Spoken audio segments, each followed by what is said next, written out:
સારા સંસ્કાર. તકલીફ છે યાર, આવી રીતે સંસ્કાર ન આવે. મમ્મી શીખવાડે, જો બેટા ઈર્ષા નહીં કરવાની, જો બેટા આદેખાઈ નહીં કરવાની, જો બેટા કોઈ દિવસ કોઈની જેલસી નહીં કરવાની. હા મમ્મી, ક્યારે નહીં કરું મમ્મી, પક્કું પક્કું મમ્મી. 15 મિનિટ પછી મમ્મી બોલે, બેટા આ લાલ સાડી છે ને કબોર્ડમાં મૂકી દે. કેમ? તો કે આંટી આવશે ને તો લઈ જશે. આ સંસ્કાર છે આપણા સાહેબ. તમારા બાળકોને વેલ્યુ ક્રિએટ કરાવો. બોલો આયા ના. આ અનુકરણથી થાય, બીજું અંતકરણ. બાળકને અંદરથી એમ થાય મારા પપ્પા જેવા છે ને એવું મારે થવું છે, મારા શિક્ષક જેવા છે ને એવું મારે થવું છે. આઈડિયલ આ હોવા જોઈએ. તમારા બાળકોના આઈડિયલ હીરા હિરોઈન ના હોવા જોઈએ. તમારા બાળકોના આઈડિયલ તમારા માતા પિતા એટલે કે તમે ખુદ કા તમારા શિક્ષક હોવા જોઈએ. આ થાય ને તો બાળકમાં જીવન બદલવાની શરૂઆત થાય. બોલો હા કે ના. અને એટલા માટે એક નાનકડું 8 વર્ષનું બાળક દોડતું દોડતું આવે, મુઠ્ઠીમાં ધૂળ હોય, મુઠ્ઠીમાં વસ્તુ લઈને બતાવે કે જો માં મને આ વસ્તુ મળી છે, સોનાની ઘૂઘરી, આ મારી કહેવાય. માના જવાબ સાંભળજો. હેલિકોપ્ટર જેવા માં ન બનતા, ખાલી ઘુમા જ કરો. ડોક્ટર જેવા ના બનતા, ખાલી તપાસ જ કરો. વકીલ જેવા ના બનતા, ખાલી દલીલ જ કરો. સુપ્રજર જેવા માં ના બનતા, રિપોર્ટ કરો. વકીલ જેવા માં નહીં બનતા, એડવોકેટ જેવા માં નહીં બનતા, ડોક્ટર જેવા માં નહીં, પોલીસ જેવા માં કાર્યવાહી જ કરે. માં તો માં જેવી હોય જે પ્રેમ વાત્સલ્ય આપે. માં તો માં જેવી હોય જે સાચી સલાહ આપે. બોલો હા કે ના. બોલે બેટા જડેલી વસ્તુ આપણી ના કહેવાય. કોની કહેવાય? હલો, જડેલી વસ્તુ કોની જેની હોય નહીં કહેવાય. કેટલા લોકો હતા? બોલે 18 લોકો હતા. જા બધાની ઘરે જા. છોકરું કે મમ્મી જમી લઉં. બોલે ના બેટા, કોઈની વસ્તુ હાથમાં હોય તો ભોજન ના લેવાય. મમ્મી હાથ પગ ધોઈ લો. બેટા ઘરમાં જ ના આવાય. જા. છોકરું દોડવા લાગ્યું. બધા ઘરે જઈને પાછું માએ પૂછ્યું કે માં બધાની ઘરે ગયો? બોલે ના માં એક ઘરે ના ગયો. બોલે કોની ઘરે ના ગયો? બોલે નંદાન ઘરે ના ગયો. બોલે કેમ ન ગયો? બોલે નંદાની ઘૂઘરી ના હોય, માં એની પાસે સોનું જ ના હોય તો ભેડ બકરી ચરાવે. ના જેની ઘરે બી જા. છોકરાએ દાંત ભીસા કે માં તો જો કેવી છે, બધાની ઘરે મોકલે છે. છોકરું દોડતું દોડતું ગયું. નંદાને કીધું કે નંદા આ જો તો આ ઘૂઘરી તારી છે? એ નંદા. નંદાની આંખમાંથી આંસુ પડી ગયા. બોલે મારી માએ મને બહુ માર્યો. છોકરો દોડતો દોડતો આવ્યો, માના ખોળામાં માથું નાખ્યું, ધ્રુસકે રડવા લાગ્યો. માએ માથા પર હાથ ફેર્યો. માએ કીધું બેટા કેમ રડે છે? બોલે માં તારો આભાર. આઈ તારો આભાર. બોલે કેમ?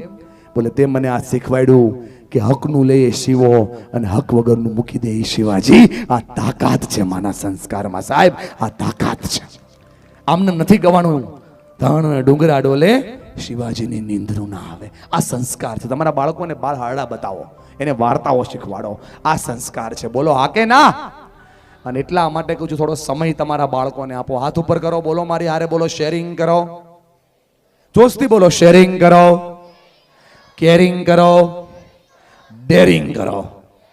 તમારા બાળકોને આની જરૂર છે. શેરિંગ કરો, કેરિંગ કરો, ડેરિંગ કરો. શેરિંગનો મિનિંગ થાય. આ ઘણા વડીલોને પણ સાથે લઈને આવ્યા છો એટલે આજે પરિવારોત્સવ નહીં આપું પણ એક નાનકડો ટોપિક પરિવારોત્સવનો આપી દઉં. કેમ કે બધાના મને લાગે છે કે દાદા ને બા પણ હારે બેઠા છે એટલે આ ખાસ બહુ મહત્વની વાત છે. તમારા 5 વર્ષના બાળકથી લઈ અને 60 વર્ષના વડીલના ખંભા પર હાથ મૂકીને પૂછવું પડે કે પપ્પા, બચ્ચા, તમારા જીવનમાં શું ચાલે છે?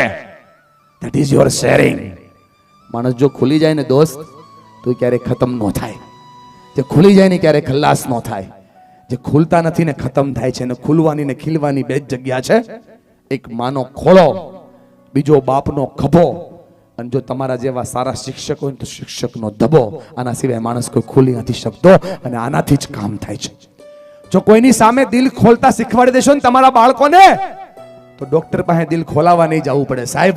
આ દિલ ખોલતા નથી એટલે હેરાન થઈ જાય છે. બોલો હા કે ના. તમારી બાજુમાં બેસીને તમારી દીકરી તમને આજે બધું કહેતી હોય ને બેન, તો આ 22 વર્ષની થાય ને તો તમને બધું જ કહે. એના જીવનના પ્રશ્નો તમને ચોક્કસ કહે. આજે એનાથી ખુલાતું નથી એટલે તકલીફ પડી રહી છે. મન ભરાઈ ગયું છે, તકલીફ પડે છે. અલા ભલા માણસ, મનમાં ભરીને ના જીવો. મનમાં ભરીને જીવશો તો મરી જાશો. મન ભરીને જીવો. જે મન ભરીને જીવે એનું જીવન જીવાય છે. આ બાળકોને એમ થવું જોઈએ કે મારી માં બેઠી છે, મારો બાપ બેઠો છે, મારે કોઈની ચિંતા નથી. બેઠા છે એટલે મારે કોઈની ઉપાધિ નથી. આને કહેવાય શેરિંગ. નાની નાની વાતો તમારા બાળકો જો ઘરે કરતા થાય તો આને કહેવાય શેરિંગ. અને શેરિંગ થાય એટલે સમસ્યાઓનું સમાધાન થઈ જાય. થોડુંક ડેરિંગ પણ કરો દોસ્ત. ડેરિંગનો મતલબ સાચું કહેવાની હિંમત રાખો. આ ના ચાલે દીકરા, આ વસ્તુ ખોટી કહેવાય. આપણા ઘરમાં ના ચાલે, આપણી સ્કૂલમાં ના ચાલે. આ વસ્તુ બરાબર નથી બેટા. બેટા આ વસ્તુ ખોટી કહેવાય. આવું તમે બોલતા શીખો ને તમારા બાળક સાંભળતા શીખે ને, that is meaning of daring. એને કહો કે ન ચાલે બેટા, આ વસ્તુ ખોટી છે, ડેરિંગ. અને બધાથી મોટી વાત શીખવાડું, ખાલી આજના પ્રોગ્રામમાં આજે હું 15 મિનિટ શીખવવાનો છું એટલું શીખી લેહો ને તો તમારા બાળકો જિંદગીમાં કોઈ દી દુઃખી નહીં થાય. અને એ છે કેરિંગ. સાહેબ આપણા પાંચે પાંચ શિક્ષકોને હું કહું છું, આપણા શિક્ષકોને આ વસ્તુ શીખવાડજો. કદાચ માતા પિતા ભૂલી જાય, આપણે નહીં ભૂલવાનું. આ caring, what is meaning of caring? Caring is nothing what they want from our side. They want nothing, my dear friend, but we can't ask. એને કાંઈ નથી જોતું, પણ આપણે ક્યારે પૂછ્યું જ નથી કે તમારે શું જોઈએ છે. એ આપણી માં હોય તોય ભલે, અને આપણા દીકરાની માં હોય તોય ભલે. આપણે આપણા બાજુમાં બેઠેલા આપણા નજીકના વ્યક્તિને, લોહી લાડીના સંબંધના વ્યક્તિને ક્યારે પૂછ્યું જ નથી કે તમારે શું જોઈએ છે. ક્યારે ખંભા પર હાથ મૂકીને પૂછો ને તો એ માણસ ખુલી જાય. દોસ્ત, that is real meaning of caring. આજે હું તમારી દીકરીને ચોકલેટ આપું ને બેન, તો એ તમને આવીને કહેશે કે મમ્મી, uncle is so caring, he gives me chocolate. મમ્મી, કાકા બહુ સારા છે, એણે મને ચોકલેટ આપી. હા કે ના? 10 રૂપિયાની ચોકલેટમાં તમારી દીકરી મને 3 વાર થેન્ક યુ કહેશે. બેન, સાંભળો છો ને મારી વાત? તમે તો છાતી ફાડી લોહીનું દૂધ બનાવીને પાયું. એના બાપે એના માટે હાડકાનું ખાતર કર્યું, લોહીનું પાણી કરી દીધું, તો એ કેમ થેન્ક યુ નથી કહેવાતું? કેમ કે એણે ક્યારે એવું જોયું જ નથી. બતાવો, એણે ક્યારે એવું જોયું જ નથી કે મારી માં મુંજાઈ જાય છે ત્યારે એની માં પાસે જાય છે. એણે ક્યારે એવું જોયું જ નથી કે મારા પપ્પા ચિંતામાં આવે ત્યારે એના બાપ પાસે જાય છે. એણે ક્યારે એવું જોયું જ નથી. દોસ્ત, એને એકવાર બતાવો કે આ દુનિયામાં તારું કેરિંગ તારો બાપ કરે છે, આ દુનિયામાં તારું કેરિંગ તારી માં કરે છે, આ દુનિયામાં તારું કેરિંગ તારા પરિવારના લોકો કરે છે. એને બતાવો આ દુનિયામાં તારું કેરિંગ તારા ટીચર્સ કરે છે. એને બતાવો. કેરિંગની તાકાત આ છે, માણસને મરતો ઊભો કરી દે. આ દુનિયામાં તમારા બાળકો જોવા જોઈએ કે તારા પપ્પા તારા માટે કેટલા કેરેબલ છે. જો આ નો થાય ને તો એ બાર કેર ગોતવા લાગે મોટા ભાઈ, અને બાર કેર ગોતવા જાય એમાં જોખમ બહુ મોટું છે.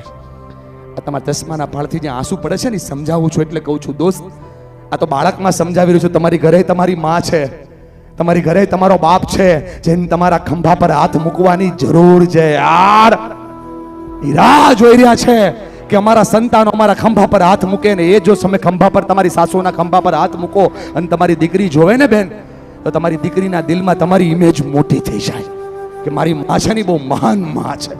એને ક્યારે એવું જોયું જ નથી કે મારા બાળકો, મારા માતા પિતા ઉર્જા ના હોય, સંસ્કાર ના હોય, સંસ્કૃતિ ના હોય, ત્યારે જઈને મારા માતા પિતા દાદા દાદીને મળે છે. આ સંસ્કાર છે, એને સમજાવો.